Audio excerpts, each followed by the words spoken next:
Isolation appears as absence, a lack of connection, a separation from the larger system. On maps, isolated regions seem distant, detached, positioned at the edges of movement. But isolation is not simply distance, it is structure. This is Achronic, a long-form documentary series about power, geography, and time. Not events, not heroes, not chronology, structures that outlast empires. No place is completely disconnected. Movement exists everywhere, but not all movement integrates into larger systems. Some regions remain outside dominant pathways, not because they are unreachable, but because they are not aligned with the roots that sustain large-scale flow. Isolation, in this sense, is not the absence of movement. It is the absence of integration. Isolation is not uniform. It exists along gradients. Some regions are deeply integrated, others remain partially connected, and some exist at the margins of the system. This variation is not random. It reflects proximity to stable pathways of movement. The closer a region is to these pathways, the more it participates in sustained exchange. The further it is, the more connection becomes conditional. Not impossible, but inconsistent. And inconsistency limits integration, because systems require continuity to function at scale. Because integration requires continuity. It requires stable pathways, predictable access, and alignment with systems that operate at scale.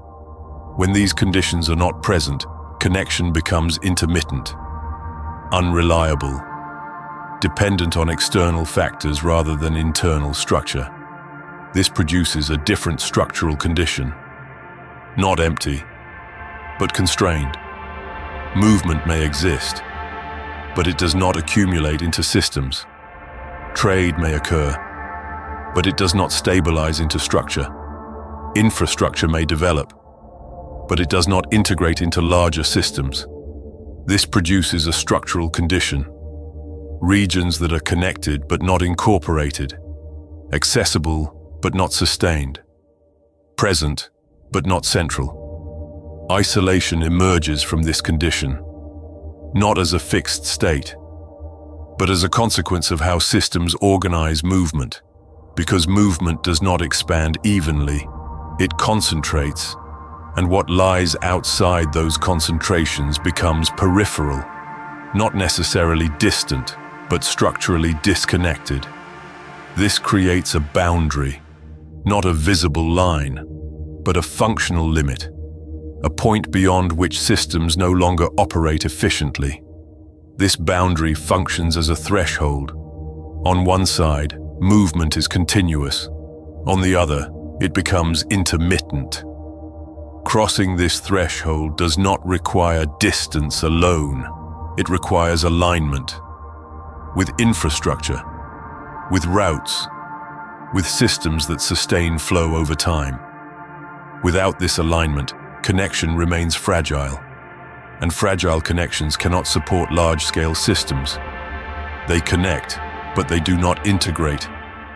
Beyond this point, connection requires effort. It cannot be assumed. It must be maintained. And maintenance is not neutral. It depends on resources, on coordination, on stability. Without these, connection weakens, and isolation becomes more defined, not through distance, but through interruption. Over time, this condition reinforces itself. Systems adapt to limited integration. Expectations adjust. Structures form around constraint rather than expansion. Isolation becomes normalized, not as a temporary state, but as a stable condition. This is why isolation often persists even when access exists. Being reachable is not the same as being integrated. Movement may occur, but without continuity, it does not accumulate, and without accumulation, systems do not form. What remains is connection without stability, presence without participation, access without control. Isolation also reshapes perception. What lies beyond stable pathways is not only less connected, it becomes less visible, not in physical terms, but within the structure of the system. Attention follows movement, and movement follows established routes. What is not integrated into those routes is encountered less frequently, less reinforced, less incorporated into the system's expectations. Over time, this produces a secondary effect, not just isolation of movement, but isolation of relevance. This is why isolation cannot be understood as separation alone. It is not simply being apart. It is being positioned outside the pathways that define the system. And those pathways are not evenly distributed, they are selective, which means isolation is not accidental. It is produced by the same structures that concentrate movement elsewhere. What appears as absence is, in reality, the result of concentration. Not everything is disconnected. Some things are simply not included, and inclusion is not neutral. It follows the same structures that define movement, which means isolation is not an exception to the system. It is part of it, not as emptiness, but as the space left outside the paths that sustain it.